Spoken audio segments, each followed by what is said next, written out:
हर हर महादेव दोस्तों, कैसे हैं आप सभी।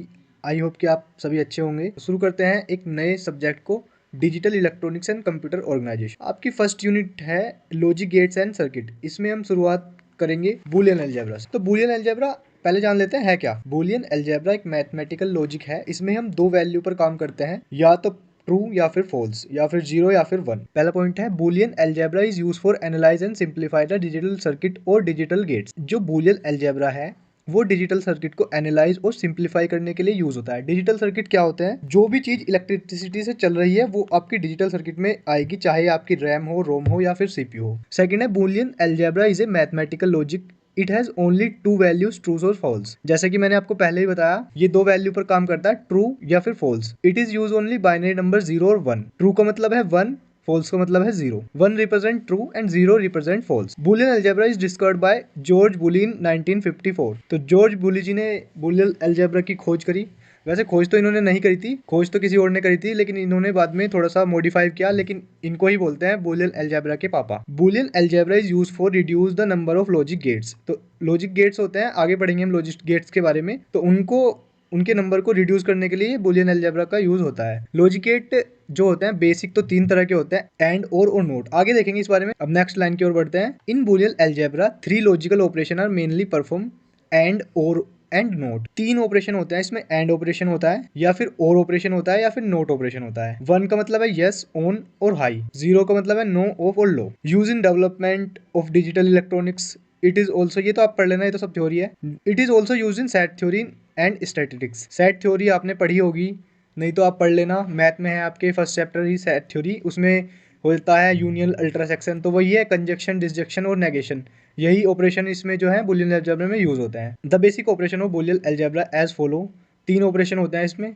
कंजक्शन यानी कि एंड ऑपरेशन, डिसजक्शन यानी कि और ऑपरेशन, नेगेशन यानी कि नोट ऑपरेशन। अब मेन आपका शुरू होता है लॉजिक गेट्स। लॉजिक गेट्स क्या होते हैं? 2 इनपुट आते हैं इसमें और 1 आउटपुट आता है। बेसिक लॉजिक गेट 3 तरह के होते हैं, बाकी 2 इसमें आपके नंद और नोर गेट, ये आपके यूनिवर्सल गेट हैं। और एक्स और एक्स नोर, ये एक्सक्लूसिव बोल देते हैं इनको, या फिर मैथमेटिकल गेट्स भी बोल देते हैं। सबसे पहले इनका सिंबल याद कर लेते हैं। जैसे एंड गेट है, एंड गेट में लास्ट में डी आ रहा है ना, तो इसका सिंबल भी ऐसे होगा डी। और गेट है, और गेट में आर आ रहा है, तो रॉकेट की शेप ऐसे होती है ना, तो इसका सिंबल भी होगा ऐसे करके कुछ बनेगा। ये थर्ड टाइप का गेट है नोट। नोट में कुछ नहीं है, नोट में ऐसे बनाना है आपको तीर की तरह, और इसमें हल्का सा जैसे आइसक्रीम में ऊपर वो लगे होते हैं ना, तो ऐसे ही इसमें हल्की सी बिंदी लगा देनी है, बस। ये नोट गेट की खासियत क्या है? इसमें एक इनपुट आएगा और एक ही आउटपुट जाएगा। बाकी सब में 2 इनपुट आएंगे और एक आउटपुट जाएगा। देखो यहाँ पे मैंने बता रखा है logic gets, basic gates and और नोट होते हैं। एक्सक्लूसिव गेट एक्स और एक्स नोर।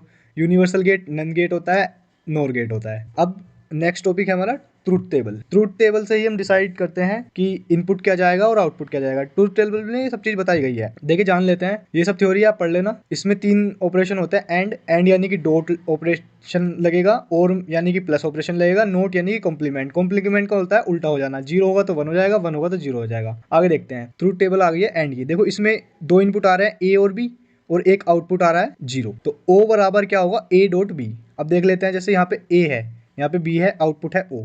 तो अगर ए में 0 है और बी में भी 0 है, तो ए डॉट बी यानी कि 0.0 क्या होगा? 0 होगा ना, तो 0 हो गया। अगर ए में 0 है, बी में 1 है, तो 0 इंटू 1, 0.1 क्या होगा? 0 होगा, 0 हो गया। 1.0 0 होगा, 1.1 1।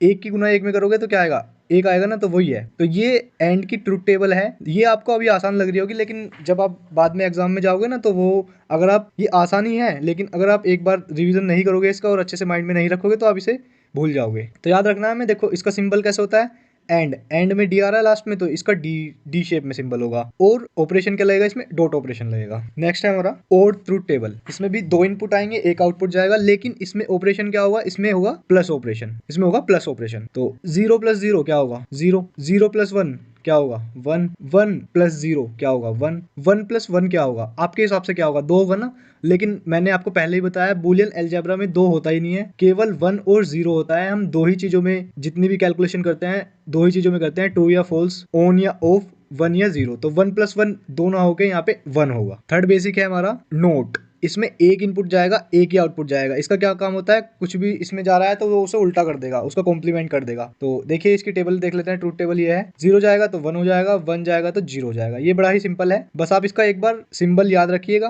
और आप ये याद रखिएगा कि नोट में क्या होता है, नोट में उल्टा हो जाता है, अपोजिट हो जाता है, कॉम्प्लीमेंट हो जाता है। तो यहाँ पे हमारे यूनिवर्सल गेट स्टार्ट हो जाते हैं। दो है हमारे यूनिवर्सल गेट भी, नंद और नोर। नंद क्या है, नंद है जो हमने एंड में किया है ना, उसका उल्टा है नंद। इसका सिंबल कुछ नहीं है, बिल्कुल सेम सिंबल है इसका, डी शेप में सिंबल है और इस पे एक डॉट ये लगा हुआ है। ओ इक्वस टू, एंड में क्या था, ए डॉट बी था ना, इसमें कॉम्प्लीमेंट हो जाएगा ए डॉट बी का। तो देखिए इनपुट में 0 है, 0 है। अब 0.0 क्या होगा, 0 होगा ना, लेकिन इसमें क्या होगा, उल्टा हो जाएगा 1। 1.0 0 होगा, लेकिन इसमें क्या हो जाएगा 1। 1.0 क्या होगा, 0 होगा, लेकिन इसमें हो जाएगा उल्टा 1। 1.1 क्या होगा, 1 होगा, लेकिन इसमें उल्टा हो जाएगा 0। यही खेल है बस इसका। नेक्स्ट हमारा नोर, सिंबल वही रॉकेट वाला, और वाला सिंबल, और उसमें एक बिंदी लगी हुई है बस। इसमें क्या होगा, a प्लस बी का कॉम्प्लीमेंट हो जाएगा, यानी कि जो भी और में ऑपरेशन हुआ है उसका कॉम्प्लीमेंट हो जाएगा इसमें। इसमें देखो इनपुट 0 आया, 0 आया, 0 प्लस 0 क्या होता है, 0 होता है, तो इसमें क्या हो जाएगा 1 हो जाएगा। 0 प्लस 1 क्या होगा, 1 होगा ना, लेकिन इसमें क्या हो जाएगा 0 हो जाएगा, क्योंकि ये कॉम्प्लीमेंट होता है और का। 1 प्लस 0 क्या होता है, 1 प्लस 0 होगा 1, लेकिन इसमें कॉम्प्लीमेंट हो जाएगा 0। 1 प्लस 1 ये भी 1 होगा, लेकिन इसमें क्या होगा, इसमें कॉम्प्लीमेंट हो जाएगा 0। अब ये हमारे एक्सक्लूसिव गेट आ जाते हैं एक्स और। तो और में क्या होता था, आप याद कीजिए, और में प्लस होता था ना, तो इसमें होगा तो प्लस ही, लेकिन इसमें एक प्लस पॉइंट ऐड हो गया है। इसमें एक प्लस पॉइंट ऐड क्या हुआ है, इसमें एक प्लस पॉइंट ऐड ये हो गया है कि जहां पे भी दो सेम वैल्यू एंटर करेंगी तो वहां पे 0 हो जाएगा। जैसे देखिए 0 प्लस 0, इसमें 0 हो गया।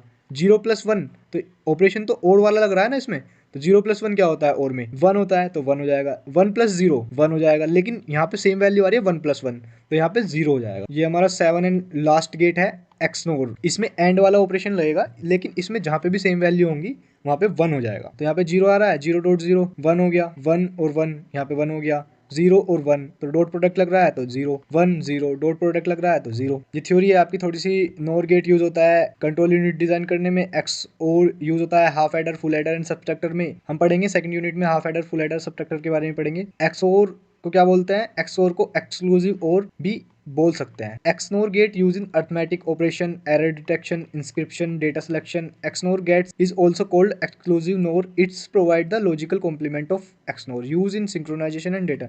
ये आप पढ़ लेना। ये लास्ट वाले दो जो हैं ये इंपॉर्टेंट है। Flip flop is a digital circuit that can store only 1 bit. Flip flop क्या होता है, एक डिजिटल सर्किट होता है जो केवल 1 बिट स्टोर करता है। Combination of A flip flop is called register. Combination जो होता है फ्लिप फ्लॉप का वो रजिस्टर कहलाता है, और रजिस्टर से मिलकर ही बना होता है हमारा सीपीयू। आप जानते ही होंगे सीपीयू को कंप्यूटर का दिमाग बोलते हैं, और मान लीजिए कि जो बेसिक इकाई होती है ना, तो वो फ्लिप फ्लॉप ही होती है सीपीयू में। एक दो क्वेश्चन देख लेते हैं। देखो इसमें क्या बोल रखा है, how many Boolean expression can be form with 4 Boolean variable. देखो अगर 4 वेरिएबल दे रखा है तो हम सिंपल फॉर्मूला लाएंगे 2 की पावर 4, तो यहाँ पे हो जाएगा आंसर 16। लेकिन इसमें बोल रखा है कि 4 बुलियन वेरिएबल। अगर ये 4 बुलियन वेरिएबल ना बोल के 4 वेरिएबल बोलता तो हम डायरेक्ट 2 की पावर 4 लिख देते, लेकिन इसमें 4 लिख रखा है ना, तो इसमें 2 की पावर n डायरेक्ट ना लिख के पहले 4 बुलियन को वेरिएबल में कन्वर्ट करेंगे। सिंपल तरीका वही है, इसमें 2 की पावर n लगाएंगे, यानी कि 2 की power 4 Boolean variable equals to 16 variable. अब 16 वेरिएबल हमारे पास आ गए हैं, तो जहाँ पे भी क्वेश्चन में वेरिएबल दे रखा होगा तो उसको 2 की पावर n लिख देंगे, तो उसमें एक्सप्रेशन हमारी निकल के आ जाएंगी। तो ये फॉर्मूला है, तो 2 की पावर 16 लिखेंगे तो यहाँ पे 65536 हमारी एक्सप्रेशन आ जाएंगी। आपको कोई भी क्वेश्चन पूछे, अगर सिंपल आपको वेरिएबल लिख के दे तो आप 2 की पावर n लिखेंगे, वेरिएबल की संख्या n में डालेंगे और सिंपल निकाल लेंगे। अगर आपको बूलियन भी लिख देगा वहाँ पे, तो पहले बूलियन वेरिएबल को वेरिएबल में कन्वर्ट करेंगे 2 की पावर n से, फिर दोबारा 2 की पावर n करेंगे, तब निकालेंगे। इस क्वेश्चन में डबल कर रखा था तो इसलिए हमने 2 बार किया। अगला क्वेश्चन देखते हैं। अब देखिए how many entries will be the truth table of 4 input NAND gate. How many entries, यानी कि एक्सप्रेशन को ही एंट्रीज बोलते हैं। Truth table of 4 input, 4 input का मतलब होता है वेरिएबल। अब यहाँ पे बूलियन वेरिएबल ना पूछ के ये आपसे 4 इनपुट डायरेक्ट लिख रहा है, तो यहाँ पे 2 की पावर n यानी कि 2 की पावर, यहाँ पे 2 की पावर 4 हो जाएगा, और 2 की पावर 4 इक्वल्स टू 16। यहाँ पे आपका हो जाएगा आंसर। फर्स्ट टॉपिक है बूलियन अलजेब्रा के नियम, लॉज ऑफ बूलियन अलजेब्रा। तो बूलियन अलजेब्रा में एक्सप्रेशन को सोल्व करने के लिए 12 लॉ होते हैं, ये सिंप्लीफाई करते हैं एक्सप्रेशन को। सबसे फर्स्ट लॉ है कम्यूटेटिव लॉ, यानी कि a dot B equals to b dot a plus B equals to b plus A. Second law है एसोसिएटिव लॉ, इसमें a प्लस और ब्रैकेट में b plus C equals to bracket में a plus B plus C, यानी कि bracket इधर भी लगा सकते हैं इधर भी लगा सकते हैं, कोई इशू नहीं है। ऐसे ही अगर डॉट बी प्रोडक्ट हो रहा है तो a ब्रैकेट में b dot C equals to a dot B का ब्रैकेट और फिर सी, तो ब्रैकेट को इधर भी लगा सकते हैं और इधर भी लगा सकते हैं, वो एक ही रहेगा, इक्वल रहेगा। थर्ड है हमारा डिस्ट्रीब्यूटिव लॉ। इसमें दिखा रखा है a dot B plus C equals to a की मल्टीप्लाई अंदर हो जाएगी dot product a dot B plus फिर a का अंदर हो जाएगा a प्लस सी। ऐसे ही a plus B dot C को भी ऐसे ही सेम लिख सकते हैं हम, a plus B dot a plus C. हमारा इन्वर्जन लॉ या फिर इन्वोल्यूशन लॉ भी बोलते हैं इसको। तो a का अगर डबल कॉम्प्लीमेंट कर दिया जाएगा तो वो a ही आ जाएगा। इस बात से हम ऐसा समझ सकते हैं, मान लीजिए हमने 1 लिखा, अब 1 का हमने कॉम्प्लीमेंट कर दिया तो ये आ गया 0। अब 0 को भी हम दोबारा से कॉम्प्लीमेंट कर देंगे तो ये आ जाएगा 1। तो बात तो वहीं की वहीं रही, अगर 1 का डबल कॉम्प्लीमेंट कर देंगे तो वो 1 ही आ जाएगा। तो ऐसी है a double complement equals to a। फिर हमारा फिफ्थ कॉम्प्लीमेंट लो, तो a plus a complement equals to 1, a dot a complement equals to 0। Sixth हमारा identity law, a plus 0 equals to a dot 1 equals to 0। Seventh है annulment law, a dot 0 equals to 0, a dot 1 equals to 1। 8 है हमारा idempotent law, a plus a equals to a plus 1 equals to 1। 9th हमारा absorption law, तो इसमें a plus a dot b equals to a। देखिए ये important लो है क्योंकि इसमें ना एक टर्म्स गायब हो जाती हैं। a बिना इन्वर्जन वाला है तो वो a हो जाएगा, अगर सेम a एक a सिंपल है और एक a कॉम्प्लीमेंट वाला है, डॉट प्रोडक्ट हो रहा है अनदर से b से, तो वो a प्लस बी हो जाएगा। एंड लॉज आपको पता ही है, मैंने पहले ही बताया, एंड में क्या होता है, डॉट प्रोडक्ट होता है। तो a dot 0 equals to 0, a dot 1 equals to 1, a dot a equals to a dot a का complement equals to 0। OR law, OR में प्लस होता है, a plus 0 equals to a plus 1 equals to 1, a plus a equals to a plus a का complement equals to 1। 12th and last है हमारी D Morgan's theorem, important भी है ये क्या करती है, ये और को एंड से चेंज कर देती है। इसमें a डॉट बी का complement a complement plus b complement के बराबर होगा, a प्लस b का whole complement equals to a का कॉम्प्लीमेंट डॉट b का कॉम्प्लीमेंट। डी मॉर्गन्स थ्योरम जो दी थी वो अगस्त डी मॉर्गन्स ने दी थी। तो ये सिंप्लीफाई करती है एक्सप्रेशन को नोट एंड और का यूज करके। नेक्स्ट टॉपिक है हमारा कैनोनिकल फॉर्म। कैनोनिकल फॉर्म क्या होती है अब देखते हैं हम। तो नोट इन कैनोनिकल फॉर्म में क्या होगा, f बराबर A B plus B C plus A C. आप यहाँ पे देख रहे होंगे, यहाँ पे ए बी है, यहाँ पे बी सी है और यहाँ पे ए सी है। लेकिन इसमें जो है, इसमें यहाँ पे तो बी है और यहाँ पे भी बी है, लेकिन यहाँ पे ए है और यहाँ पे सी है। तो ये ना टर्म्स अलग अलग आ रही हैं। जब चल जाएगा यहाँ पे ए बी होता, यहाँ पे बी और यहाँ पे ए का कॉम्प्लीमेंट होता तब भी चल जाता, लेकिन यहाँ पे सी आ गया है, यहाँ पे अलग अलग टर्म्स आ गए हैं, तो ये कैनोनिकल फॉर्म नहीं है। कैनोनिकल फॉर्म नीचे देखिए, जैसे यहाँ पे ए बी सी है, यहाँ पे भी ए बी सी है, यहाँ पे भी ए बी सी है। वो मैटर नहीं करता कि यहाँ पे ए जो है, यहाँ पे सिंपल ए है और यहाँ पे ए कॉम्प्लीमेंट वाला ए है। बस कैनोनिकल फॉर्म के लिए ये होना चाहिए कि यहाँ पे भी ए बी सी है तो यहाँ पे भी ए बी सी होना चाहिए, चाहे इसके ऑर्डर भी अलग हो। यहाँ पे सी ए कॉम्प्लीमेंट बी भी लिख सकते हैं, क्योंकि वो सेम ही बात रहेगी, ऑर्डर से कोई फर्क नहीं पड़ता। बस ये है कि यहाँ पे अगर 3 टर्म्स हैं तो यहाँ पे भी सेम 3 टर्म्स होनी चाहिए। ये क्वेश्चन आ जाता है कि कैनोनिकल फॉर्म में है ये या नहीं है। नेक्स्ट लाइन में देखा रखा है, canonical form of Boolean expression is mainly based on the SOP sum of product and POS product of sum. अब देख लेते हैं एसओपी और पीओएस क्या है। एसओपी यानी कि sum of product, where sum of min terms, इसे सम ऑफ मिन टर्म्स भी बोलते हैं। तो सम ऑफ प्रोडक्ट यानी कि प्रोडक्ट का सम, यहाँ पे पहले प्रोडक्ट होगा फिर सम होगा, प्रोडक्ट होगा फिर सम होगा। और एक होता है product of sum. Product of sum में पहले ऐड होती हैं वैल्यूज, फिर उनका प्रोडक्ट हो जाता है, ऐड होंगी वैल्यूज और फिर प्रोडक्ट हो जाएगा, तो ये हो जाएगा प्रोडक्ट ऑफ सम। इसको हम ऐसे याद कर सकते हैं कि जो भी चीज़ बाद में आ रही है ना, प्रोडक्ट बाद में आ रहा है तो इसमें प्रोडक्ट पहले होगा, इसमें सम बाद में आ रहा है तो इसमें सम पहले होगा। ये भी याद रखिएगा आप कि एसओपी में क्या होगा, मिन टर्म्स होंगी, पीओएस में क्या होगा, मैक्स टर्म्स होंगी। एंड ऑपरेशन लगेगा मिन टर्म्स के लिए, A dot B dot C के लिए एसओपी में, और टर्म्स के लिए मैक्स टर्म होंगी, ए प्लस बी प्लस सी यानी कि पीओएस। ये मोस्ट इंपोर्टेंट लाइन है। मिन टर्म्स में क्या होता है, ए बराबर 1 होता है और कॉम्प्लीमेंट 0 होता है। मैक्स टर्म में ए बराबर 0 होता है और कॉम्प्लीमेंट 1 होता है। अब सीधा क्वेश्चन पे आ जाते हैं। क्वेश्चन कैसे आएगा, क्वेश्चन आएगा कि प्रोडक्ट ऑफ सम को मैक्स टर्म में चेंज करें। कुछ नहीं करना, क्वेश्चन दे रखा है, एफ पीओएस दे रखा है, A plus B plus C dot A plus B complement C. कुछ नहीं करना, ये वाली लाइन्स याद रखते हैं। पीओएस के लिए क्या होता है, पीओएस के लिए ए बराबर 0 होता है और जहाँ पे कॉम्प्लीमेंट आ रहा है वहाँ पे 1 होता है। तो इसको सिंपली यहाँ पे ए है तो यहाँ पे 0 लिख दिया, यहाँ पे बी है यहाँ पे 0 लिख दिया, यहाँ पे सी है यहाँ पे 0 लिख दिया, यहाँ पे ए है यहाँ पे हमने 0 लिख दिया, यहाँ पे बी है हमने यहाँ पे 0 लिख दिया, यहाँ पे कॉम्प्लीमेंट आ रहा है सी का, यहाँ पे 1 लिख दिया, क्योंकि कॉम्प्लीमेंट के लिए क्या होता है, 1 होता है। पीओएस में। ऐसे यहाँ पे देखते हैं, ए के लिए 0 लिख दिया, बी कॉम्प्लीमेंट के लिए 1 लिख दिया, सी कॉम्प्लीमेंट के लिए 1 लिख दिया, ए कॉम्प्लीमेंट के लिए 1 लिख दिया, बी के लिए 0 लिख दिया, सी के लिए 0 लिख दिया। ये जो दे रखा है ये बाइनरी में दे रखा है, हमें बाइनरी से डेसिमल में चेंज करना है। बहुत ही ईजी है, अगर आपको नहीं आता तो मैं बता देता हूँ। कुछ नहीं करना आपको, 1 2 4 8 16 ऐसे ही लिख देना है। अब देखो यहाँ पे जैसे 0 है तो इसको काट देंगे, यहाँ पे 0 है इसको भी काट देंगे, यहाँ पे 4 है, ये 3 वैल्यू वाले हैं तो 3 तक की हमारा काम चल जाएगा। यहाँ पे 4 है तो यहाँ पे 4 लिख देंगे, तो यहाँ पे क्या आ गया, 4 आ गया यहाँ पे। अब जैसे यहाँ पे क्या दिखा रखा है, यहाँ पे दिखा रखा है 1 1 0, तो यहाँ पे 1 है तो यहाँ पे 1 उतार लेंगे ऐसा का ऐसा ही। यहाँ पे प्लस लिखेंगे, यहाँ पे क्या है, यहाँ पे भी 1 है तो 2 भी उतार लेंगे, यहाँ पे प्लस लिखेंगे, और यहाँ पे 0 है तो यहाँ पे 4 के नीचे 0 लिख देंगे। 3 ही है तो हमारा 2 और प्लस क्या हो गया, यहाँ पे 2 और प्लस 1 क्या हो गया, हमारा यहाँ पे हो गया 3, तो यहाँ पे हम 3 लिख देंगे। ऐसे ही सिंपली मन मन में भी कर सकते हैं। इसके नीचे 1 लिख लो, इसके नीचे 2 लिख लो, इसके नीचे 3 लिख लो। यहाँ पे 0 है तो इसको भी काट देना है, इसको भी काट देना है, 1 है 1 ऐसे ही उतार लिया हमने। यहाँ पे 0 0 है तो यहाँ पे 0 ही आ जाएगा। बस यही है और कुछ नहीं है। इजी है बाइनरी टू डेसिमल में चेंज करना, तो हमने बाइनरी टू डेसिमल में चेंज कर लिया। बस सिंपल हमारा आंसर निकल के आ गया। आंसर लिखने के लिए मैक्सटर्म को लिखने के लिए कुछ नहीं करते, एफ लिखते हैं, पाई एम लिखते हैं, और ये जो आपका निकल गया है 0 1 3 4 ये लिख देंगे। ऐसे ही ये तो हमने पीओएस निकाला था मैक्सटर्म, पीओएस से मैक्सटर्म्स निकाली थी। अब एसओपी में क्या होता है, मिन टर्म्स होती हैं। क्वेश्चन देख लीजिए, एसओपी एक्सप्रेशन दे रखी है, उसमें मिन टर्म्स निकालनी है। तो मिन टर्म्स के लिए क्या होता है, मिन टर्म्स के लिए ये होता है कि ए बराबर 1 होता है, कॉम्प्लीमेंट बराबर 0 होता है। सिंपल लिख लेंगे, यहाँ पे ए कॉम्प्लीमेंट है तो 0 लिख लेंगे, यहाँ पे बी है यहाँ पे 1 लिख लेंगे, ए है यहाँ पे 1 लिख लेंगे, बी कॉम्प्लीमेंट है यहाँ पे 0 लिख लेंगे। तो ए बराबर 1, यहाँ पे बी बराबर 1। अब ये क्या हमारी ये वैल्यूज आ गई, यहाँ पे बाइनरी में इन्हें डेसिमल में चेंज कर लेंगे, 1 2 3। और मिन टर्म्स लिखने के लिए ये वाला सिंबल लगाते हैं, एम लिखते हैं और 1 2 3 लिख देते हैं। तो यहाँ पे हमारा 2 क्वेश्चन हो गए हैं। प्रोडक्ट ऑफ सम से मैक्सटर्म्स कैसे निकालें। देखो अगर आप ध्यान से समझोगे तो आपको एक एक बात समझ में आ जाएगी। ये जो टॉपिक है ये बड़ा ही अच्छा टॉपिक है और इसमें पूरे के पूरे मार्क्स मिलते हैं, क्योंकि इसमें मार्क्स काटने की बिल्कुल भी उम्मीद ही नहीं होती है, क्योंकि थ्योरी बेस है ही नहीं है सारा।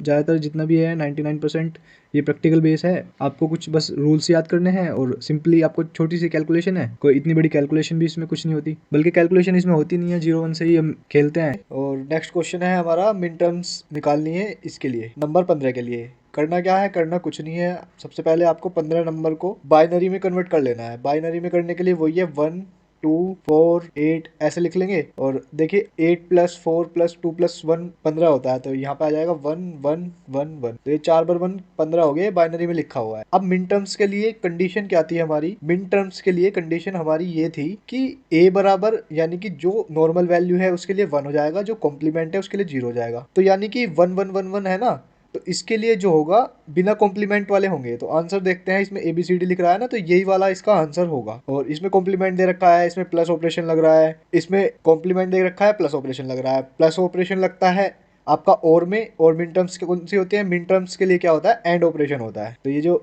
फर्स्ट है इसका फर्स्ट आंसर हो जाएगा। सेकंड पॉइंट है हमारा, न्यूट्रल क्या होता है। कभी कभी न्यूट्रल फंक्शन की डेफिनेशन पूछ लेता है। Neutral function is a function which numbers of min terms and max terms are same. किसी भी फंक्शन में अगर मिन टर्म्स और मैक्स टर्म्स सेम हो जाएंगी तो वो फंक्शन न्यूट्रल कहलाएगा। आपको सम ऑफ प्रोडक्ट दे देंगे या फिर प्रोडक्ट ऑफ सम दे देंगे, उसमें पूछ लेंगे वेरिएबल कितने हैं। आप देखिए जैसे यहाँ पे दे रखा है, यहाँ पे क्या है, a.b + a.b complement .c + a.b। तो इसमें पूछेंगे वेरिएबल कितने हैं, तो वेरिएबल कितने हैं, वेरिएबल है 3 इसमें। अब इसमें जो भी सम के पहले और बाद वाली वैल्यू है ना, यानी कि a.b इसको 1 मानेंगे, इसको भी 1 मानेंगे, इसको भी 1 मानेंगे, तो ये तो हो जाएंगे ग्रुप टर्म्स। और वेरिएबल क्या होंगे, वेरिएबल होंगे इसके अंदर जो वैल्यू है, जैसे कि a b, एक a है एक b है, इसमें ABC है, a b है, तो ABC है, मतलब यानी कि 3 वेरिएबल है। तो कितने वेरिएबल हो जाएंगे, 3 वेरिएबल हो जाएंगे। इसमें कॉम्प्लीमेंट का कोई रोल नहीं है, कॉम्प्लीमेंट होगा उसे ही मानेंगे और कॉम्प्लीमेंट नहीं होगा उसे ही मानने। ऐसा नहीं है कि जैसे यहाँ पे बी है यहाँ पे बी कॉम्प्लीमेंट है तो ये 2 अलग अलग जगह काउंट ना होंगे, एक जगह ही काउंट होंगे। लिटरल्स क्या होते हैं, लिटरल्स टोटल जितने भी वेरिएबल है ना, चाहे वो कॉम्प्लीमेंट है चाहे दोबारा रिपीटेशन हो रहा है, जैसे यहाँ पे ए आ रहा है यहाँ पे भी दोबारा ए आ रहा है ना, यहाँ पे तीसरी बार में ए आ रहा है, तो ये सब काउंट हो जाएंगे। तो ये क्या हो जाएगा, यहाँ 2 हो जाएगा, +3 हो जाएगा, +2 हो जाएगा, तो ये टोटल कितना हो जाएगा, टोटल 7 हो जाएगा। तो वेरिएबल्स आपको समझ में आ गया क्या होता है, लिटरल्स टोटल हो जाता है और टर्म्स क्या होते हैं, ग्रुप्स होते हैं। अब नेक्स्ट क्वेश्चन की ओर आ जाते हैं। 2 क्वेश्चन है हमारे। तो पहला क्वेश्चन क्या होगा, प्रोडक्ट ऑफ सम से सम ऑफ प्रोडक्ट में चेंज करेंगे। दूसरे में क्या होगा, सम ऑफ प्रोडक्ट से प्रोडक्ट ऑफ सम में चेंज करेंगे। तो इसमें क्या दे रखा है, इसमें प्रोडक्ट ऑफ सम दे रखा है आपका a + b कॉम्प्लीमेंट और a कॉम्प्लीमेंट प्लस b। सबसे पहले इसमें कुछ नहीं करना, इसमें आपको केवल एक्सपेंड कर देना है जो भी हमने 12 रूल्स पढ़े थे ना उसके अकॉर्डिंग। तो इसमें क्या किया हमने, पहले a की मल्टीप्लाई इसमें हो जाएगी, फिर b कॉम्प्लीमेंट की मल्टीप्लाई इसमें हो जाएगी। मल्टीप्लाई कर दिया हमने, a डॉट a कॉम्प्लीमेंट हो गया, a डॉट b हो गया, b कॉम्प्लीमेंट a कॉम्प्लीमेंट हो गया, बी कॉम्प्लीमेंट बी हो गया। अब देखिए जहां पे भी अगर ऐसा रूल बन जाए ना, ए डॉट ए कॉम्प्लीमेंट या बी डॉट बी कॉम्प्लीमेंट, हमने ये रूल पढ़ा था कि वो जीरो हो जाता है, तो यहाँ पे ये भी जीरो हो जाएगा, ये भी जीरो हो जाएगा। बीच वाला बचा आपका, बीच वाला निकल के आ गया आपका। देखिए सम ऑफ प्रोडक्ट का सम हो रहा है ना, A dot B plus A complement B complement. तो इसमें कुछ नहीं करना आपको, इसमें केवल एक्सपेंड करना है। अब प्रोडक्ट ऑफ सम से सम ऑफ प्रोडक्ट में हमने सीख लिया। अब आ जाता है सम ऑफ प्रोडक्ट से प्रोडक्ट ऑफ सम में। अब इसमें कैसे करेंगे, इसमें भी सिंपल है। इसमें 3 स्टेप है आपके। पहला स्टेप है चेंज सिंबल टेक डुअल। इसका मतलब ये होता है कि डॉट को प्लस से चेंज कर देंगे, प्लस को डॉट से चेंज कर देंगे। जैसे ए डॉट बी था, यहाँ पे ए प्लस बी हो गया। अब ये प्लस था, यहाँ पे डॉट लग गया। यहाँ पे A complement dot B complement था, यहाँ पे A complement plus B complement हो गया। इसको कर देंगे एक्सपेंड। एक्सपेंड करने के बाद वही रूल लग जाएगा, जीरो हो गया, जीरो हो गया। और फिर दोबारा से इसके चेंज सिंबल कर देंगे, या इसको टेक डुअल भी बोल देते हैं। हमारा निकल के आया था ये फाइनली, और हमने सिंबल दोबारा से चेंज कर दिए। तो हमारा क्वेश्चन क्या था, हमारा क्वेश्चन था एसओपी से पीओएस में कन्वर्ट करना। एसओपी क्या होता है, सम ऑफ प्रोडक्ट, सम हो रहा है प्रोडक्ट का, और पीओएस क्या निकल के आ गया इसमें, प्रोडक्ट ऑफ सम। तो हमने सिंपली ये वाले दोनों क्वेश्चन कर लिए हैं। एक बार आप दोबारा से देखिए, इनको करके खुद करके देखिएगा, आपको आ जाएंगे। नेक्स्ट है हमारा डुअलिटी प्रिंसिपल। को डुअलिटी प्रिंसिपल ये कहता है कि एंड ऑपरेशन होगा उसको और ऑपरेशन में चेंज कर देंगे, एंड ऑपरेशन को और ऑपरेशन में चेंज कर देंगे, और ऑपरेशन को एंड ऑपरेशन में चेंज कर देंगे। जहाँ पे जीरो है वहाँ पे वन लग जाएगा, जहाँ पे वन है वहाँ पे जीरो हो जाएगा। एंड को और हो गया, और को एंड हो गया, जीरो का वन हो गया, वन का जीरो हो गया। ए है, ए कॉम्प्लीमेंट हो जाएगा, ए कॉम्प्लीमेंट ए हो जाएगा। इसमें यही है और कुछ है नहीं इसमें। अब आ जाते हैं मोस्ट इंपोर्टेंट पर, के मैप इन बूलियन अलजेब्रा। अब हमने जैसे कि 12 लॉज पढ़े थे बूलियन अलजेब्रा में, उसके अकॉर्डिंग हम क्या करते थे, इवेल्युएट करते थे इक्वेशन को, बूलियन इक्वेशन को, तो उसको कम करते थे। लेकिन ये आए डॉक्टर मोरिस कर्नाव, इन्होंने क्या किया, इन्होंने एक के मैप दिया। इन्होंने बोला कि हम और भी कम समय में बूलियन एक्सप्रेशन को सोल्व कर सकते हैं, ग्राफिकल मेथड दिया इन्होंने इसका। तो के मैप किसके द्वारा दिया गया, के मैप दिया गया डॉक्टर मोरिस कर्नाव के द्वारा। अब असली फाउंडर तो ये थे नहीं इसके। इन्होंने क्या किया, इन्होंने जो किया मॉडिफाई किया कर्नाव मैप। सबसे पहले प्रपोज्ड बाय विच, यानी कि सबसे पहले इंट्रोड्यूस किसने किया था, विच ने किया था। तो इसीलिए इसको विच डायग्राम या कर्नव मैप भी बोलते हैं, या फिर इसे 2D ट्रूथ टेबल भी बोलते हैं। तो क्वेश्चन में अगर विच डायग्राम आए या फिर 2D ट्रूथ टेबल आए, वो होगा के मैप ही। अब हम के मैप के बारे में डिटेल में पढ़ लेते हैं क्या होता है। एप्लीकेशन ऑफ के मैप में क्या है, सबसे फर्स्ट जो भी डिजिटल कम्युनिकेशन सिस्टम होते हैं हमारे मोबाइल फोन्स वगैरह हो गए, उनमें एरर को डिटेक्ट करना और करेक्ट करना, इसमें इसका यूज होता है। डिजाइन करने के लिए सिक्वेंशियल सर्किट में एंड स्टेट में। सिक्वेंशियल सर्किट क्या होता है, जो फ्लिप फ्लॉप से बने हुए होता है, जैसे कि रैम, सीपीयू वगैरह ये सब। Minimize Boolean function in switching circuit, Boolean function को मिनिमाइज करने के लिए। रिड्यूस बूलियन एक्सप्रेशन को कम करने के लिए। के मैप किस पर काम करता है, एसओपी या पीओएस, सम ऑफ प्रोडक्ट पर या प्रोडक्ट ऑफ सम पर। पीओएस में ग्रुपिंग होती है जीरोस की, एसओपी में ग्रुपिंग होती है वंस। हमें ये पॉइंट याद रखना है केवल। अब के मैप कितने तरह के होते हैं, 2 वेरिएबल के लिए भी के मैप होता है, 3 वेरिएबल के लिए भी के मैप होता है, 4 वेरिएबल के लिए भी के मैप होता है, 5 वेरिएबल के लिए भी होता है, 6 वेरिएबल के लिए होता है। आपके एग्जाम में केवल आता 2 वेरिएबल और 3 वेरिएबल का है, हद से हद आपका 4 वेरिएबल का आ जाता है, वो भी जब एग्जामिनर का दिमाग घुमा हुआ हो। लेकिन आपको यूजुअली मिलेगा 2 वेरिएबल और 3 वेरिएबल का के मैप। कैसे कैसे होता है अब इसको देख लेते हैं एक बार। 2 वेरिएबल के मैप का मतलब है आपको 2 वेरिएबल मिलेंगे ए और बी। वेरिएबल का मैंने आपको पहले बता दिया है कि क्या होते हैं वेरिएबल। देखिए यहाँ पे मैंने बता दिया था ना कि इनको बोलते हैं वेरिएबल। जैसे ये ए बी दे रखा है ना, ये है वेरिएबल। तो इसमें 3 वेरिएबल है ए बी सी। तो ये 2 वेरिएबल वाला के मैप है। इसमें 2 वेरिएबल होंगे, ऐसे बनाएंगे इसको। यहाँ पे ऊपर लिखेंगे ए, यहाँ पे लिखेंगे बी। यहाँ पे क्या होता है, यहाँ पे 0 होता है, या फिर इसको ए कॉम्प्लीमेंट भी लिख सकते हैं। यहाँ पे 1 होता है, इसको ए भी लिख सकते हैं। यहाँ पे 0 होता है, इसको बी कॉम्प्लीमेंट भी लिख सकते हैं, या फिर 0 भी। और यहाँ पे 1 होगा, यहाँ इसको बी भी लिख सकते हैं। यहाँ पे 0 आएगा, यहाँ पे 2 आएगा, यहाँ पे 1 आएगा, यहाँ पे 3 आएगा। अब ये 0 2 3 1 कैसे आया, अब देखो 0 ये इसलिए आया क्योंकि ये बाइनरी नंबर है। अब ये वाला 0 मिलके कितना बनाएगा, 0 बनाएगा ना। अब यहाँ पे 1 है, यहाँ पे 0 है, तो 1 और 0 कितना होता है, 1 और 0 होता है बाइनरी में। यहाँ पे 0 है, यहाँ पे 1 है, तो 0 1 तो यहाँ पे कट गया, तो यहाँ पे बचा 2, तो ये हो गया 2। तो ये ऐसे निकल के आते हैं। ऐसे यहाँ पे 3 निकल के आएगा, 3 इसलिए निकल के आएगा क्योंकि 1 1 है यहाँ पे क्या है 1 और 1, यहाँ पे 1 1 है, तो इसलिए ये 3 आ गया क्योंकि 1 1 की वैल्यू ये बाइनरी में है ना, ये बाइनरी में है। तो अगर हम इसमें डेसिमल में बनाएंगे इसको, तो इसकी वैल्यू 3 निकल के आएगी, 1 और 2, ये 3 निकल के आएगी इसकी वैल्यू। ये रही 1 1 3 1 0 2 0 1 1 0 0 0 ऐसे निकल के आई। आप इसको अभी केवल देख लीजिए, अब जब हम क्वेश्चन करेंगे आपको समझ में आ जाएगा कि कैसे सोल्व करते हैं इसके द्वारा। अब ये देख लीजिए कि बस 2 वेरिएबल का के मैप कैसा होता है, 3 वेरिएबल का के मैप कैसा होता है। यहाँ पे ए लिखेंगे, यहाँ पे BC लिखेंगे, यहाँ पे 0 0 लिखेंगे, यहाँ पे 0 1 लिखेंगे, यहाँ पे 1 1 लिखेंगे, यहाँ पे 1 0 लिखेंगे, यहाँ पे 0 लिखेंगे, यहाँ पे 1 लिखेंगे। अब वही है, बाइनरी से डेसिमल में कन्वर्ट कर लेंगे, नंबरिंग लिख देंगे यहाँ पे 0 1 3 2, यहाँ पे 4, यहाँ पे 5, यहाँ पे 7, यहाँ पे 6। अब ये है 4 वेरिएबल का। 4 वेरिएबल में क्या होता है, ए बी नीचे बनाते हैं, CD नीचे बनाते हैं। तो 0 0 0 1 1 1 1 0 0 0 0 1 1 1 0 0 0 1 2 3 4 5 6 7 8 9 10 11 12 13 14 15। अगर देखो आपको इसमें ये भी कोई भी परेशानी हो रही है कि यहाँ पे 0 0 है, यहाँ पे 0 1 है, यहाँ पे 0 1 क्यों नहीं हुआ, यहाँ पे पहले ये 1 0 ये पहले क्यों नहीं आया, 1 1 क्यों आया है, ये तो ये ना 4 बिट का डिफरेंस होता है, इससे इसमें 4 बिट का डिफरेंस होता है, इसलिए ये 0 1 से 1 1 हुआ है, 0 1 से 1 0 नहीं हुआ। ये ग्रे कोड के अकॉर्डिंग बनाया गया है। तो ये ग्रे कोड जो होता है इसमें 4 बिट का डिफरेंस होता है, इसलिए ये 0 से 1 हुआ, 1 से 3 हुआ, 3 से 2 हुआ, 1 से 2 नहीं हुआ डायरेक्ट, 1 से 3 हुआ फिर 2 हुआ। इसमें आपको दिमाग लगाने की जरूरत है नहीं, इसमें केवल आपको इतना ध्यान रखना है कि ये वैल्यूज कहाँ कहाँ पर कैसे कैसे हैं। अब सीधा क्वेश्चन की ओर आ जाते हैं। क्वेश्चन में आपको एक SOP फॉर्म दिखा रखी है, A complement B complement plus A complement B plus AB। Variable कितने हैं इसमें, 2 वेरिएबल हैं AB। SOP के लिए क्या होता है, SOP के लिए सिंपल होता है A बराबर 1, जो सिंपल वैल्यू है उसके लिए 1 और कॉम्प्लीमेंट वाली वैल्यू के लिए 0। तो सबसे पहले हम 0 1 में से लिख लेंगे। A कॉम्प्लीमेंट को देखो ऐसे भी लिख सकते हैं ऊपर भी और ऐसे भी बना सकते हैं। तो A कॉम्प्लीमेंट को और B कॉम्प्लीमेंट को 0 0 लिख लिया, A कॉम्प्लीमेंट B को 0 1 लिख लिया, AB को 1 1 लिख लिया। अब इसका ड्रॉ कर लेते हैं के मैप। के मैप बनेगा इसका ऐसे ही, 2 वेरिएबल वाला, यहाँ पे 0 1 2 3। अब हम देखेंगे के मैप में इस वाली फॉर्म को एंटर कैसे कराएंगे। मैंने तो आपको 0 1 1 0 यहाँ पे लिख दिया। अब यहाँ देखिए यहाँ पे क्या क्या आ रहा है, यहाँ पे आ रहा है 0 1। तो यहाँ पे 0 1 आने का मतलब है यहाँ पे भी 0 है, यहाँ पे भी 0 है, यानी कि इसमें जो है वैल्यू है, तो यहाँ पे लिख देंगे हम 1। अब यहाँ पे क्या है, यहाँ पे 0 और 1 है, यहाँ पे 0 और 1 है। अब 0 1 के मैप में कहाँ पे है, एक तो 0 ये हो गया, ये वाला 0, और एक हो गया 1 ये वाला 1, तो यहाँ पे भी 1 हो जाएगा। अब देखिए यहाँ पे क्या है, यहाँ पे 1 है, यहाँ पे 0 है, तो 1 0 कहीं दिख रहा है आपको, यहाँ पे नहीं दिख रहा, 1 0 आपको यहाँ पे कहीं नहीं दिख रहा है ना, तो इसको ऐसे खाली छोड़ देंगे। अब आज जाइए लास्ट वाला क्या है, AB 1 1। तो 1 कहाँ पे है, यहाँ पे भी 1 है, इधर से और इधर से भी 1 है, तो यहाँ पे 1 लिख लेंगे। अब टर्म्स क्या है, मिन टर्म्स निकल गई है हमारी 0 1 3, तो मिन टर्म्स हमने निकाल ली 0 1 3। अब नेक्स्ट स्टेप क्या होगा हमारा, नेक्स्ट स्टेप में हम पेयर बना लेंगे, जो भी दो के पेयर एक साथ बन रहे होंगे। यहाँ पे एक पेयर बन रहा है, ये कौन सा पेयर है, A कॉम्प्लीमेंट वाला। यहाँ पे एक पेयर बन रहा है, ये कौन सा पेयर है,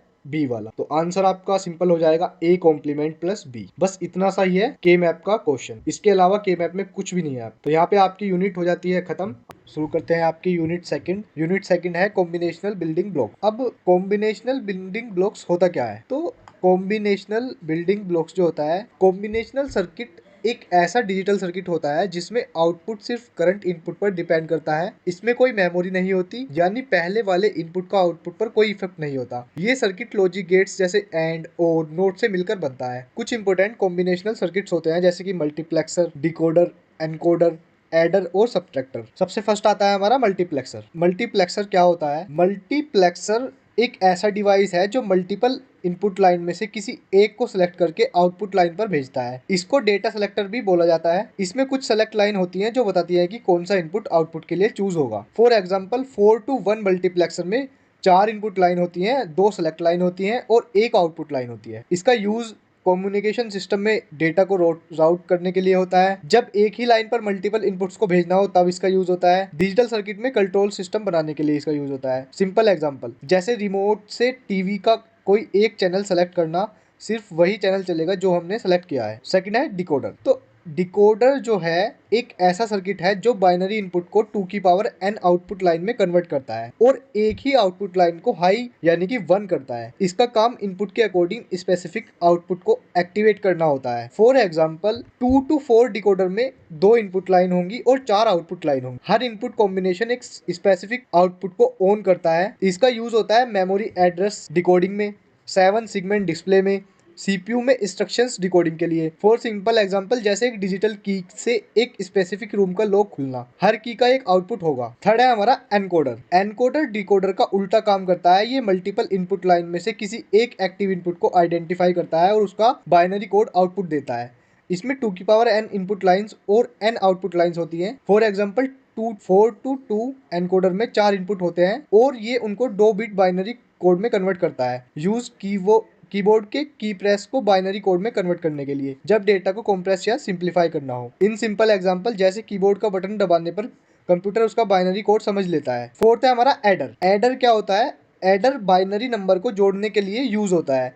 ये दो प्रकार के होते हैं। इसमें फर्स्ट है हाफ एडर, दो बाइनरी डिजिट ए बी का एडिशन करता है, आउटपुट में सम और कैरी देता है। सेकंड है full adder, 3 bits A B और कैरी इनका एडिशन करता है, आउटपुट में सम और कैरी देता है। इसका यूज ALU में होता है, कैलकुलेटर सर्किट में होता है। सिंपल एग्जांपल 1+1 1 0 बाइनरी, जिसमें 0 सम है और 1 कैरी। लास्ट है हमारा सब्ट्रैक्टर। सब्ट्रैक्टर क्या होता है? सब्ट्रैक्टर बाइनरी नंबर का सब्ट्रैक्शन करता है।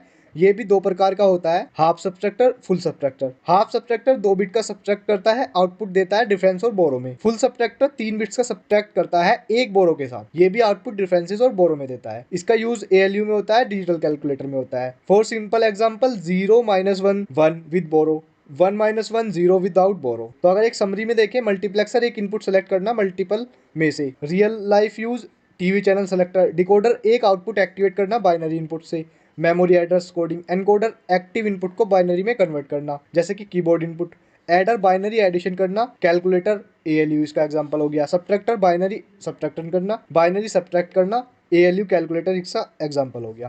तो यहाँ पे आपकी यूनिट खत्म होती है। ये छोटी सी यूनिट थी आपकी, लेकिन इसमें से क्वेश्चन जरूर आता है आपका हर बार। तो शुरू करते हैं यूनिट 3 मेमोरीज। ये यादें वाली मेमोरी नहीं है, ये कंप्यूटर वाली मेमोरी है, तो हम इसके बारे में पढ़ेंगे। इसमें सबसे फर्स्ट टॉपिक है हमारा रोम। तो रोम क्या चीज़ है? रोम में आपको बस ये याद रखना है कि रोम एक नॉन वोलेटाइल मेमोरी है। नॉन वोलेटाइल मेमोरी क्या होती है? मतलब जब आप पावर ऑफ कर देंगे तब इसका डेटा बना रहेगा। मान लीजिए आपने एक फोटो क्लिक कर लिया, तो अगर आप फोन को स्विच ऑफ भी कर देंगे ना और फिर दोबारा ऑन करेंगे तो वो फोटो आपका सेव रहेगा। तो वो जो आपका फोटो है ना, वो रोम में सेव है आपका। और एक मेमोरी और होती है इसके अलावा, अभी आगे पढ़ेंगे, वो होती है रैम। उसमें क्या होगा, मान लीजिए कोई एप्लीकेशन चल रही है, मान लीजिए आप कंप्यूटर में काम कर रहे हैं और आपने सेव नहीं किया वो वर्क, तो वो जो वर्क है ना, अगर आप पावर चली जाएगी ना किसी भी तरीके से, तो वो वर्क है वो डिलीट हो जाएगा, दोबारा वो वर्क नहीं आएगा। तो ROM is a type of memory that is non volatile. Non volatile मैंने बता दिया है, जो पावर ऑफ होने पर भी डेटा बनाए रखे वो नॉन वोलेटाइल होती है। Which means it's retain data even when the power is turn off. इसका यूज क्या है? इसमें जो डेटा होता है वो कंप्यूटर स्टार्ट होने के लिए जरूरी इंस्ट्रक्शंस जैसे बायोएस, बेसिक इनपुट आउटपुट सिस्टम होता है बायोएस, जिसमें आपकी विंडो कैसे ऑन होगी ये सब सेव रहता है इसमें। तो ये चीज़ें मतलब सेव करने के लिए रोम का यूज़ होता है। रोम को डेटा मैन्युफैक्चरर द्वारा लिखा जाता है और इसे चेंज नहीं किया जा सकता। मान लीजिए, तो रोम में जो डेटा होता है ना, वो जो हार्डवेयर बनाता है आपका वही लिखता है और उसको चेंज नहीं किया जा सकता। मान लीजिए जैसे टीवी का रिमोट है, तो उसमें जो चिप लगी हुई है ना, तो वो उसमें जो चिप है वो रोम होती है। उसमें सेट किया अगर प्रोग्राम बिल्कुल फिक्स होता है कि अगर आप एक दबाएंगे तो वो एक ही इनपुट करेगा, वहाँ पे एक का बटन दबाएंगे तो एक ही इनपुट करेगा। तो ये सब प्रोग्रामिंग होती है ना अंदर, तो ये रोम में ही होती है, फिक्स होती है ये। नेक्स्ट आती है आपकी, ये रोम का ही टाइप है पी रोम। फुल फॉर्म होती है इसकी programmable read only memory. Definition है, PROM is a type of ROM that can be programmed by the user once using a special device called a PROM programmer. तो यहाँ से यहाँ तक एक बार हिंदी में देख लेते हैं इसको। पी रोम एक ऐसी रोम होती है जिसमें यूजर एक बार प्रोग्राम कर सकता है पी रोम प्रोग्रामर की हेल्प से। इसमें डेटा लिखने के बाद से इसे दोबारा चेंज नहीं किया जा सकता। ये तब यूज होती है जब हमें स्पेसिफिक सिस्टम के लिए फिक्स डेटा स्टोर करना होता है। मान लीजिए एक ब्लैंक CD है जिसमें एक बार गाना लिख दो कोई, तो उसके बाद वो गाना वही चलेगा, CD में बदलाव नहीं होगा। अब आ जाते हैं दूसरे टाइप पर, EPROM, erasable programmable read only memory. तो ये ईपी रोम क्या है? ईपी रोम भी पी रोम जैसी ही होती है, लेकिन इसमें जो होता है ना, डेटा इरेज किया जा सकता है, मिटाया जा सकता है, वो भी यूवी लाइट की सहायता से। इसके बाद उसमें दोबारा डेटा लिखा जा सकता है। ये टेस्टिंग और डेवलपमेंट के लिए यूजफुल होती है। जैसे एक पेंसिल से लिखा गया काम किसी इरेजर से मिटाकर दोबारा लिख सकते हैं। फॉर एग्जांपल मैंने बताया ये आपको। अब देखो, मैंने बताया था रैम के बारे में। RAM, random access memory. Definition, RAM is a volatile memory. Non volatile की उल्टी है volatile, meaning it's lost data when the computer is turned off. अगर एक बार बिजली चली गई हमारी कंप्यूटर चलाते चलाते और हमारा कंप्यूटर स्विच ऑफ हो गया और हम कुछ भी वर्क कर रहे हैं उस पर, हमने सेव नहीं किया, तो वो जो डेटा है ना, वो सारा रैम में रहता है हमारा, तो वो डेटा डिलीट हो जाएगा। तो रैम एक वोलेटाइल मेमोरी है, मतलब जैसे ही कंप्यूटर बंद होगा इसमें सारा डेटा चला जाएगा। ये कंप्यूटर की टेम्परेरी मेमोरी होती है जिसमें वो डेटा स्टोर होता है जो सीपीयू को तुरंत चाहिए होता है। अब इसके भी दो तरह की होती है, SRAM, DRAM। SRAM फास्ट होती है लेकिन महंगी होती है, कैशे मेमोरी में यूज होती है SRAM। DRAM थोड़ी स्लो होती है, चीप होती है, यानी कि सस्ती होती है, यूज होती है जैसे मैन मेमोरी में। जो हमारे कंप्यूटर में, फोन में, ये सब डी रैम लगी होती है। अब लेटेस्ट चल रहा है DDR5, इसके भी डी रैम के वर्जन है, DDR1, DDR2, DDR3 तक की रैम हमने देखी होगी। डुअल कोर वगैरह में DDR3 आती थी। DDR4 भी अभी भी आ रही है कुछ लैपटॉप में, कुछ में नहीं आ रही, लेकिन DDR5 और DDR6 आ रही है। तो रैम एक व्हाइट बोर्ड की तरह है, जब तक लाइट है तब तक लिखा रहेगा, लाइट बंद होते ही सब गायब। ये है सेकेंडरी मेमोरी का type, hard disk. Hard disk is a non volatile storage device that store the operating system software and user data. Structure made of spinning disk platter coated with magnetic material. यानी कि hard disk एक non volatile storage है। मैंने आपको पहले बताया था volatile, volatile यानी कि बिजली जाते ही डेटा गायब, और नॉन वोलेटाइल चाहे बिजली चले जाए चाहे बंद हो जाए डेटा रहेगा उसमें। तो हार्ड डिस्क एक नॉन वोलेटाइल स्टोरेज है जिसमें हमारा पूरा सिस्टम, डेटा, स्टोरेज, डॉक्यूमेंट सब स्टोर होते हैं। इसमें मैग्नेटिक डिस्क होती है जो घूमती है और डेटा स्टोर करती है। स्टोरेज कैपेसिटी हाई होती है, ये जीबी से लेकर टीबी तक होती है, गीगाबाइट से लेकर टेराबाइट तक होती है। तो हार्ड डिस्क एक बड़ी अलमारी की तरह है जिसमें सब कुछ हमेशा के लिए स्टोर किया जा सकता है, ऐसा समझ सकते हैं आप। फिर है हमारा सिलेबस में फ्लॉपी डिस्क। ये सब सेकेंडरी मेमोरी है, और जो वो रैम रोम थी वो थी मेन, मतलब प्राइमरी मेमोरी बोल देते हैं, मेन मेमोरी भी बोल देते हैं। रैम रोम के बिना कंप्यूटर नहीं चल सकता, ऑन ही नहीं हो सकता। फ्लॉपी डिस्क, फ्लॉपी डिस्क पहले आती थी एक, ये पुरानी मैग्नेटिक स्टोरेज डिवाइस थी जो पहले कंप्यूटर में यूज होती थी। इसकी स्टोरेज कैपेसिटी 1.44 MB होती थी, यानी कि 1.5 MB से भी कम। आज के टाइम में ये आउटडेटेड हो गई है, आपको कहीं नहीं मिलेगी फ्लॉपी डिस्क। जैसे पुराने जमाने का छोटा बैग जिसमें 1 या 2 कागज आ सकते हैं, ये मान लीजिए इसमें बस, क्योंकि 1.44 MB होता ही कितना है, एक MP3 सॉन्ग भी अगर आप डाउनलोड करेंगे तो वो भी 5-6 MB ले जाता है। और अगर वीडियो की बात करें और फुल HD में कर लें तो वो तो मान लो GB तक भी आ जाता है। फिर आ गया CD रोम, ये आपने देखी होगी। CD रोम एक ऑप्टिकल डिस्क होती है जिसमें डेटा एक बार स्टोर हो जाता है और उसे सिर्फ पढ़ा जा सकता है, चेंज नहीं किया जा सकता। इसकी स्टोरेज कैपेसिटी अप्रोक्स 700 MB के आसपास होती है। इसका यूज सॉफ्टवेयर, म्यूजिक, गेम या वीडियो डिस्ट्रीब्यूट करने में होता है। गेम की सीडीज बहुत चलती थी, अब तो काफ़ी टाइम बदल गया है, लेकिन पहले जो आते थे गेम्स वगैरह वो सीडी में ही आते थे। मूवीज़ भी सीडी में ही लेके आते थे पहले, जब से ये 5G आया, जब से ही बंद हुआ है ये सीडी वगैरह का सिस्टम। तो ये टेबल बना रखी है मैंने, इसमें सारी समरी दे रखी है कि रोम क्या है, नॉन वोलेटाइल है, मॉडिफाई हो सकता है, नहीं हो सकता। ये बूट इंस्ट्रक्शन सेव करने के लिए होती है, ऐसे पी रोम हो गया, ये भी बिल्कुल सेम है। रैम वोलेटाइल है, मॉडिफाई हो सकता है डेटा इसमें, मतलब चेंज कर सकते हैं इसके डेटा में। टेम्प्रेरी डेटा प्रोसेसिंग करती है ये। हार्ड डिस्क नॉन वोलेटाइल है। ये सब मैंने बना रखा है, अगर आप आ जाएगा कि ग्राफ बनाओ तो ये बना देना, बाकी इनमें से एक क्वेश्चन तो आता ही आता है, हर बार आता है। तो यहाँ पे आपकी यूनिट खत्म होती है। Unit 4 sequential building blocks. इसमें सबसे फर्स्ट टॉपिक है sequential circuit. These are circuits where the output depend on the both current input and past input. They use memory element like flip-flop to store previous state. ये जो है topic, ये hardware की base knowledge पे base है, यानी कि सबसे छोटी इकाई हार्डवेयर की। तो सीक्वेंशियल सर्किट क्या होते हैं? ये एक ऐसे सर्किट होते हैं जिसमें आउटपुट सिर्फ करंट इनपुट पर डिपेंड नहीं करता, बल्कि पहले के इनपुट यानी कि पास्ट पर भी डिपेंड करता है। इन सर्किट में मेन मेमोरी होती है जो फ्लिप फ्लॉप के थ्रू होती है। इनको सीक्वेंशियल इसलिए कहते हैं क्योंकि ये टाइम के साथ स्टेट चेंज करते हैं। सेकंड है फ्लिप फ्लॉप। तो फ्लिप फ्लॉप क्या होता है? Flip flop 1 bit memory device होता है जो या तो 0 या फिर 1 स्टोर करता है। ये सीक्वेंशियल सर्किट के बेसिक बिल्डिंग ब्लॉक्स हैं। अलग अलग टाइप के फ्लिप फ्लॉप्स होते हैं, जैसे कि RS फ्लिप फ्लॉप। इसमें क्या होगा, RS फ्लिप फ्लॉप में 2 इनपुट होंगे, रिसेट और set. SRQ flip flop, D flip flop, DQ, JK flip flop, JK flip flop, T flip flop, TQ flip flop, master slave flip flop. देखो मैं आपको बता देता हूँ, डीपली क्वेश्चन नहीं आएगा, केवल फ्लिप फ्लॉप की आप डेफिनेशन याद कर लीजिए ये वाली, और इसके टाइप्स के केवल नाम याद कर लीजिए, 1-2 पॉइंट याद कर लीजिए इसमें कि फ्लिप फ्लॉप क्या होते हैं, ये कितने टाइप के होते हैं, RS, SRQ, D, DQ, JK, JKQ, T flip flop, TQ flip flop, master slave flip flop. बस अगर आप इतना याद कर लेंगे तो आपको बस काम हो जाएगा। रजिस्टर्स क्या होते हैं? जब मल्टीपल फ्लिप फ्लॉप को एक ग्रुप में कनेक्ट किया जाता है तो उसे रजिस्टर कहते हैं। हर फ्लिप फ्लॉप 1 बिट स्टोर करता है। 4 बिट डेटा स्टोर करने के लिए 4 फ्लिप फ्लॉप का यूज होता है। टाइप क्या होता है? पैरेलल रजिस्टर, सारे बिट्स एक साथ स्टोर करता है। सेकंड सीरियल रजिस्टर, बिट्स एक के बाद एक स्टोर होते हैं।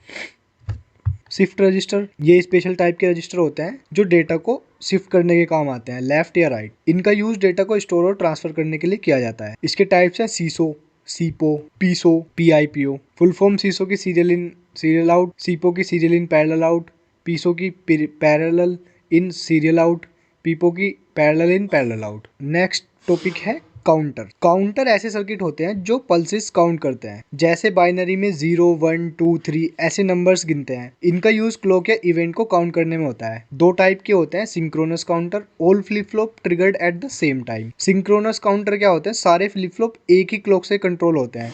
एसिंक्रोनस काउंटर, हर फ्लिप फ्लॉप का क्लॉक अलग होता है, पहले फ्लिप फ्लॉप के आउटपुट पर कंट्रोल होता है।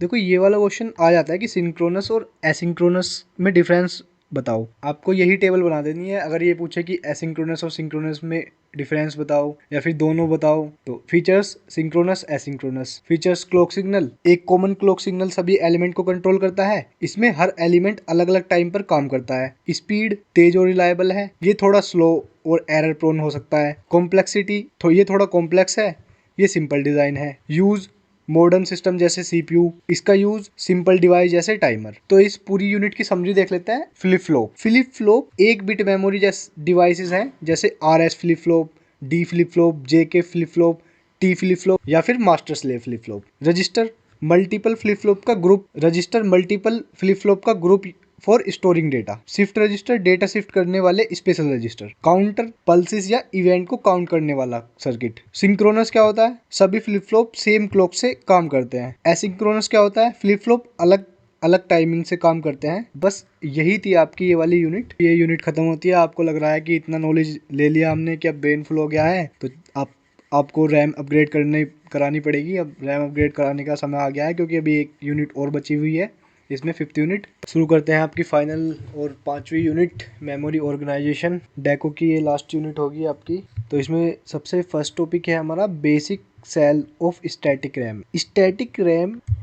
Static RAM SRAM use flip flop to store each bit. तो जो स्टैटिक रैम होती है उसके बारे में पढ़ेंगे। इसमें पॉइंट्स दे रखे हैं। स्टैटिक रैम यानी कि SRAM में हर एक बिट को स्टोर करने के लिए 6 ट्रांजिस्टर का यूज होता है। ये 6 ट्रांजिस्टर मिलकर एक फ्लिप फ्लॉप बनाते हैं, जो डेटा को तब तक स्टोर करके रखते हैं जब तक पावर चालू है। इसमें रिफ्रेश करने की जरूरत नहीं होती, बहुत ही फास्ट होती है ये और महंगी भी होती है। इसका यूज कैशे मेमोरी बनाने में होता है, जो CPU के बहुत पास होती है।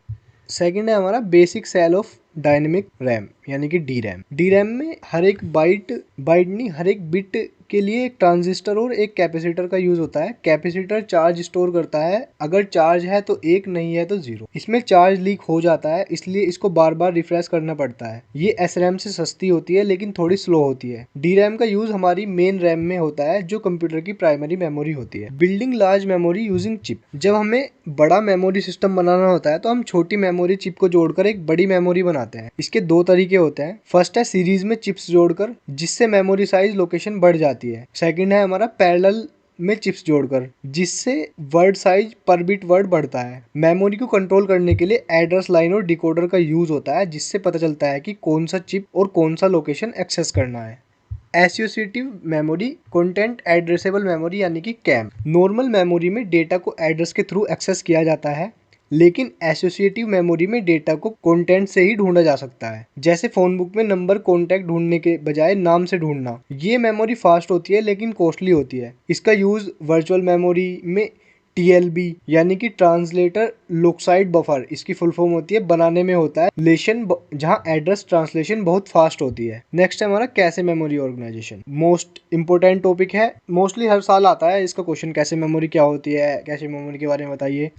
कैशे मेमोरी एक छोटी और फास्ट मेमोरी होती है, जो CPU और मेन मेमोरी के बीच में होती है। ये वो डेटा रखती है जो CPU बार बार यूज करता है, ताकि एक्सेस टाइम कम हो जाए। इसके टाइप क्या होते हैं, L1 कैशे सबसे फास्ट और छोटी, L2 कैशे, फिर L3 कैशे, L3 थोड़ी स्लो और बड़ी। मैपिंग टेक्निक, डायरेक्ट मैपिंग हर ब्लॉक का एक फिक्स प्लेस होता है, जैसे कैश में। एसोसिएटिव मैपिंग, कोई भी ब्लॉक कैश के किसी भी जगह आ सकता है। सेट एसोसिएटिव मैपिंग, डायरेक्ट और एसोसिएटिव का combination. Writing policies, writing through data cache और मेन मेमोरी दोनों में लिखा जाता है। राइट बैक, पहले कैशे में लिखा जाता है, मेमोरी में बाद में अपडेट होता है जब ब्लॉक रिप्लेस होता है। सिक्स्थ है हमारा virtual memory organization. Virtual memory allows execution of large program by using disk space as additional memory. Virtual memory एक टेक्निक है जिसमें हम हार्ड डिस्क की स्पेस को भी मेमोरी की तरह यूज करते हैं। जब रैम फुल हो जाती है तो कुछ डेटा